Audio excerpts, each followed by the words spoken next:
On to stage 6 of the Dauphiné. Jonas Vingegaard seized control of the race yesterday with a demonstration on the Côte de Thézy, and he leads by over a minute. He can now afford to just follow the wheels in the mountains. I'm of course very happy to be in the jersey. Hopefully now I can keep it for the next days. From now on, I just have to ride really defensively, I think, or at least I'm not the one who has to attack. So yeah, of course it changes a bit the race. Behind the Dane, though, it's very open, with plenty of riders targeting a solid overall finish. Jonas has proven he's one of the riders that's a step above everyone else, similar to Remco, similar to Primož, similar to Pogačar. So I think you'll see more of an interesting race for second and third. Others are already looking ahead to the Tour de France, which starts in just 3 weeks.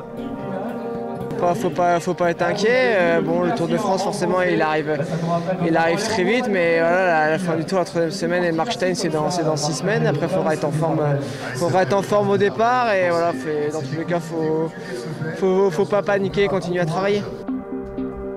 We head to Savoie and the Alps today with 170k between Nantua and CREST-VOLAND, just over 3,000 metres of elevation gain. 4 climbs in total, and 3 of them come in the last 25k. The Col des Aravis, Notre-Dame-de-Bellecombe and CREST-VOLAND itself. There are bound to be fireworks, with a potentially fascinating battle between the breakaway and the peloton.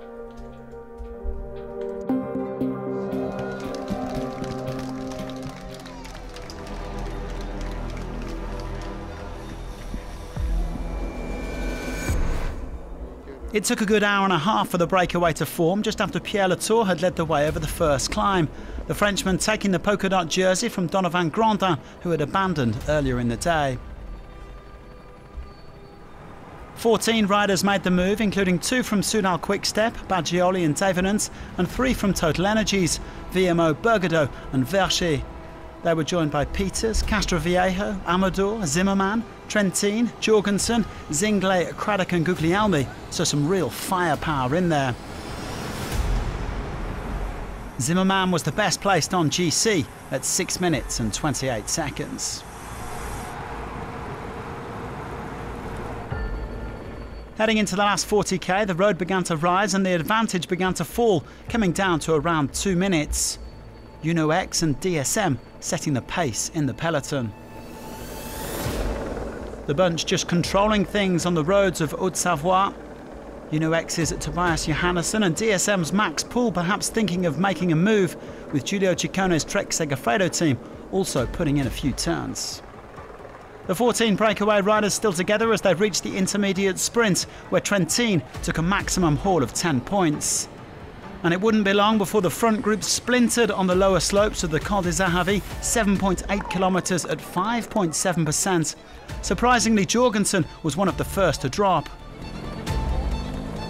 CASTROVIEJO and BURGAUDEAU going clear at the front, and they were soon joined by Zimmermann, but could they hold on? 4 riders in pursuit, Peters, Baggioli, Trentin and Guglielmi, but they were losing ground. The leaders at the summit with 35 seconds on the chasers and now a minute and a half on the peloton. And the GC favourites seemed happy enough to let the men at the front contest the win, their advantage even increasing slightly going into the final 10k. BURGAUDEAU leading the way over the penultimate climb and virtually securing the polka dot jersey, but he was no doubt more interested in adding to his sole career victory at last year's Paris-Nice. The 3 leaders really starting to feel it as they hit the final climb.